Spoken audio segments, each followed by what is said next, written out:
మీ ఎలాంటి వ్యాపార ప్రకటనలకైనా వెంటనే మా ఛానల్ సంప్రదించండి. అందరికీ నమస్కారం. ఈరోజు మనతో పాటు ఉన్నారు ప్రముఖ ఆధ్యాత్మికవేత్త జ్యోతిష పండితులు శేషగిరిరావు గారు. గురుగారితో మాట్లాడదాం. గురుగారు నమస్కారం. నమస్తే అమ్మా. గురుగారు, ఈ నవంబర్ మాసంలో మిథున రాశికి ఎలా ఉండబోతుందంటారు? మిథున రాశి వారికి కొంత ఇబ్బందులు అయితే ఉన్నాయి. ఏ రకంగా ఇబ్బందులు ఉన్నాయి అనేది కనుక చూసుకున్నట్టయితే, ఏదైతే కుజ బుధులు అంటే మిథునానికి అధిపతి బుధుడు అనమాట, ఆయన కుజగ్రహంతో కలవటం అనేది ఉంటుంది నవంబర్ మధ్యలో. తర్వాత వచ్చేప్పటికి ఏంటంటే మిగతా గ్రహాల విధానంలో కూడా పరిపూర్ణంగా లేదు. అంటే సహాయ సహకారాలు అందించవలసిన రవి ప్రస్తుతం నీచల్లో ఉన్నాడు. అంటే శారీరక పటుత్వం అనేది కొంతవరకు లోపిస్తుంది. తర్వాత బుద్ధిబలం బుధుడు, ఆ బుద్ధిబలం అనేది కూడా ఒకసారి ఉన్నట్టుగా ఒకసారి ఉండదు. తర్వాత ఇప్పటికీ ఈ మిథున రాశిలో జన్మించి ఎవరికైనా సరే ఈ మెదడుకి సంబంధించినవి కానీ చర్మానికి శ్వాసకి సంబంధించినవి ఇబ్బందులు ఉన్న వాళ్ళకి ఆ ఇబ్బంది మరింత పెరుగుతాయి తప్ప తగ్గవు. సో ముఖ్యంగా అలాంటి ఈ మూడు నేను చెప్పిన గుణాల్లో ఎవరికైనా సరే ఈ రాశిలో జన్మించి వాడితే కొంత ఏదైనా, అంటే ఇప్పుడు కొంతమందికి తలనొప్పి వస్తూ ఉంటుంది తరచు. సరే తలనొప్పే కదా అని వదిలేయకూడదు. ఈ నెల ఇప్పుడు ఎప్పుడైతే బుధ కుజులు కలిస్తే అది కొద్దిగా డేంజర్ ఉంటుంది. సో అది నవంబర్ 2 నుంచి ప్రారంభం అవటం అనేది ఉంటుంది. అయితే మధ్యలో వక్రించడం అనేది కూడా బుధుడే ఉంటాడు. సో అందుకని నవంబర్ అది 17 ఉండేది. సో అందుకని ఎలా చూసుకున్నప్పటికీ కూడా కొద్దిగా గ్రహస్థితి అనేది ఈ నెలలో వీళ్ళకి మరీ అనుకూలంగా లేదు. సో అందుకని అనుకూలకంగా లేదు కాబట్టి ఇలా శారీరకంగా బుద్ధి బలంగా రెండు విధాలుగా కూడా మనం జాగ్రత్తగా అచితూచి తొందరపాట్లు లేకుండా ఒకటికి 2 సార్లు ఆలోచించడం, లేడికి లేచిందే పరుగన్నట్టుగా పరిగెత్తకుండా ఉండటం, ఆ రకమైన ఒక నియంత్రణ అనేది కొద్దిగా మిథున రాశి వాళ్ళకి ఈ నెలలో అవసరం ఎక్కువగా కనిపిస్తుంది. కనుక ఆ రకంగా మాత్రం జాగ్రత్తలు తీసుకోవాలి మిథున రాశి వాళ్ళు. విద్యార్థులకు ఎలా ఉండబోతుంది? విద్యార్థుల విషయానికి వచ్చేప్పటికి ఏంటంటే వీరికి చతుర్థాధిపతి తర్వాత భాగ్యాధిపతి శని వక్రంలో ఉంటాడు, చతుర్థాధిపతి కూడా మళ్ళీ బుధుడు వక్రంలో ఉంటాడు. కనుక వీళ్ళకి నెలంతా కూడా చదువు అంతంత మాత్రంగానే వెళ్ళటం అనేది ఉంటుంది. అయితే రెండో ఇంట్లో ఇప్పుడు అతిచారం వల్ల ప్రస్తుతం అయితే కనుక గురుడు కర్కాటకంలో ఓర్చ పొంది ఉండటం వల్ల ఏదైనా సరే చివరి రోజుల్లో ఆ మాత్రమైనా సరే ఫలితాలు రావడానికి అంటే తప్పకుండా మనకి ఒక పాస్ మార్క్ అనేది ఉంది, లేదు ఒక చిన్న గోల్ ఒక 60-70 మార్కులకి ఎలాగోలా క్యాబుల్ అవుతారు. అంతేగాని నాకు 90 రావాలి 99 రావాలి అంటే కొద్దిగా కష్టమే. బట్ చివరి నిమిషంలో అలా వెళ్ళి ఏదో రాసి గీకేసి వచ్చినా అదృష్టవశాత్తు గురుడు వల్ల ఏదో విధంగా బ్యాక్ అవ్వకుండా ముందుకు రావటం అనేది అయితే ఉంటుంది. సో అందుకని విద్యార్థుల వరకు కొంతవరకు పర్వాలేదు, మరీ నాట్ బ్యాడ్. సో అలాగనే అత్యంత మంచి ఫలితాలు అయితే కాదు. సో ఆ రకంగా అయితే పర్వాలేదు. ఉద్యోగ పరంగా ఎలా ఉందంటారు గురించి? రైట్.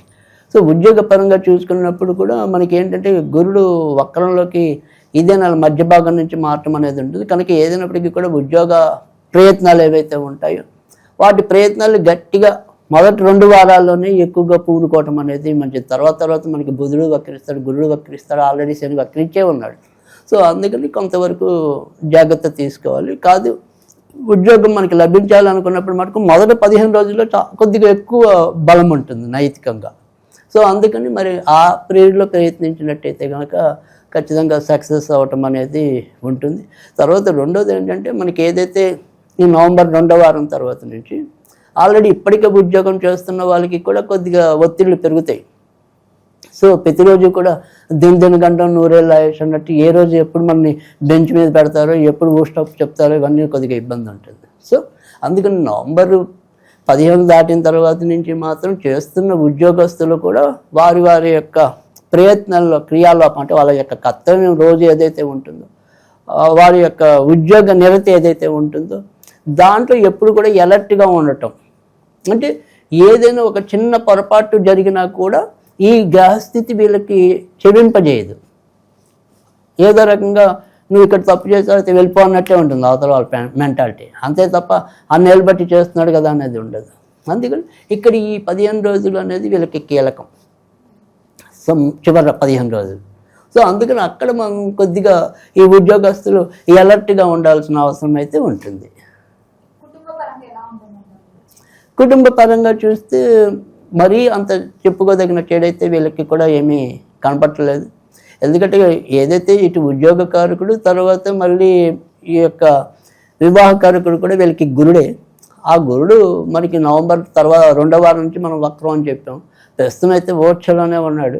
సో ఏమైనా సరే చిన్న చిన్న తగాదాలు లాంటివి వచ్చినా కానీ మనకి మిగతా అంతకుముందు 2 రాశుల వాళ్ళ కానీ ఈ రాశి వాళ్ళకి కూడా తొందరగానే మళ్ళీ అవి సానుకూలం అవటం అనేది, అక్కడికక్కడే మళ్ళీ పరిష్కృతం అవటం అనేది ఉంటుంది. కనుక మరీ అంత బెంబేలు పడాల్సిందే కూడా వీళ్ళకి ఏమీ లేదు దంపతులకి. కనుక వాళ్ళు ఆనందంగానే ఉండొచ్చు. సంతాన పరంగా సో అంటే సంతానం మనకి 2 రకాలు.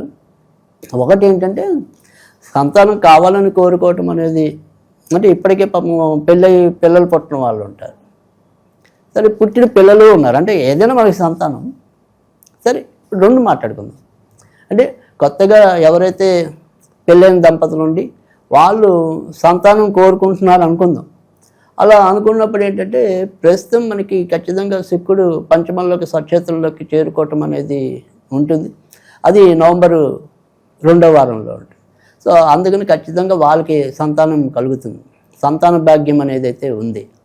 సో ఖచ్చితంగా ఆ రకమైన ప్రయత్నాలు అయితే కనుక చేసుకోవచ్చు. తర్వాత రెండోది ఏంటంటే కుజుడు వీళ్ళకి 6వ ఇంట్లో సంచరించడం అనేది కూడా మంచిది. ఎప్పుడు కూడా చెడ్డ గ్రహాలు 6వ ఇంట్లో వెళ్ళినప్పుడు మంచి ఫలితాలు ఇవ్వటం అనేది ఉంటుంది.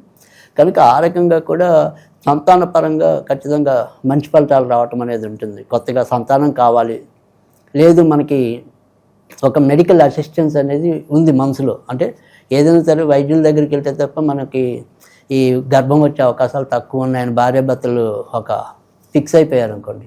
కానీ ఒక రకమైన సందేహం ఉంటుంది, వెళ్ళొచ్చో వెళ్ళకూడదు, ఇప్పుడు వెళ్తే మనకి మంచి ఫలితం వస్తుందో లేదో, అలాంటిది ఏదైతే ఉంటుందో అలాంటి దానికి కూడా ఇప్పుడు మనం బెంబేలు పడకుండా ఇది రైటే. సో మీరు ఏదైనా ఉంటే అలాంటి ఆలోచనలు ఏమైనా ఉంటే వెళ్ళండి, ఖచ్చితంగా మీకు సంతాన యోగం ఉంది ఇప్పుడు. సో అది మంచిది. తర్వాత రెండోది మీకు ఆల్రెడీ ఉన్నారండి మా సంతానం, వాళ్ళ ఎదుగుదల ఎలా ఉంటుంది, ఇలాంటివి మనకి కలుగుతాయి సందేహాలు. కనుక ఇక్కడ పుట్టిన సంతానానికి కూడా మంచిదే. వాళ్ళ యొక్క క్రియేటివిటీ అంటే సృజనాత్మకత అనేది కూడా వెలుగులోకి వస్తుంది.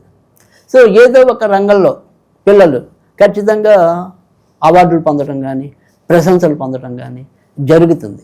అంటే ఇదే సంతానంలో ఒకళ్ళు క్రికెట్ ఆడేవాళ్ళు ఉండొచ్చు, ఒకళ్ళు రన్నింగ్ రేస్ ఉండొచ్చు, సో ఒకళ్ళు పాటలు పాడేవాళ్ళు ఉండొచ్చు.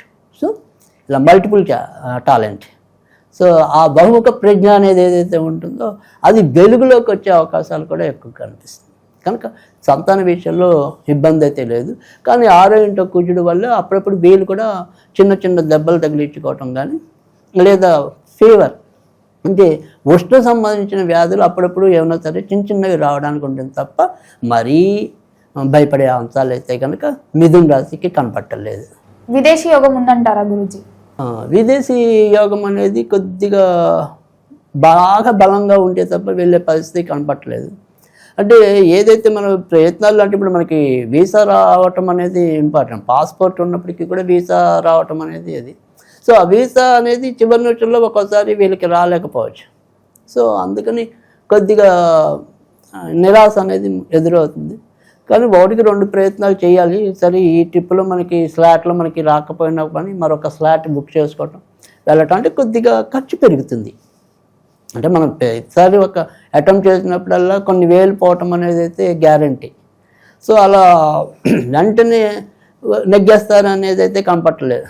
సో కొంత డబ్బు నష్టపోయాకే వీళ్ళు విజయం పొందటం అనేది ఉంటుంది. సో అదొక్కటి కొద్దిగా వెళ్తుంది.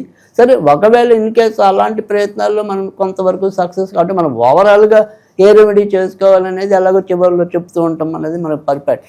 కానీ ఎస్పెషల్లీ వీళ్ళు విదేశాలకి అనేది జస్ట్ కొద్దిలో తప్పిపోతుంది అనుకుని బాధపడుతుంది మిథున రాశి వాళ్ళు ఎవరైతే ఉంటారో 1-2-3 వారాలు కొద్దిగా దుర్గ గుడికి వెళ్ళటం అనేది అవకాశం ఉంటే కనుక దుర్గాదేవి కుంకుమ పూజ చేసుకోవటం అనేది చేస్తే కనుక ఖచ్చితంగా విదేశీ ప్రయత్నం ఇలా ఖర్చు తక్కువతోనే వెళ్ళే అవకాశాలు పెరుగుతాయి. ఆ రకంగా మాత్రం కొంత దైవిక బలం అనేది కూడా అవసరం.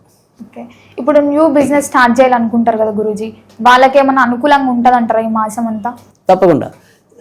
అంటే కొత్తగా వ్యాపారాలు చేయాలి అనుకునే వారికి అయితే కనుక ప్రస్తుతం అయితే మంచి ఫలితాలు ఉన్నాయి. ఎందుకంటే లాభాధిపతి ఆయన సచేతుల్లో నడుస్తున్నాడు కాబట్టి ఖచ్చితంగా మంచి ఫలితాలు రావటం అనేది ఉంటుంది. ముఖ్యంగా టైలరింగ్ రంగంలో ఉన్న చేద్దాం అనుకునే వాళ్ళకి, తర్వాత ఈ భూములు విక్రత ఉంటాయి కదా, మన రియల్ ఎస్టేట్ అనుకోండి, సో అలాంటి వాళ్ళకి కూడా ఇది మంచి కాలంగా చెప్పాల్సి ఉంటుంది.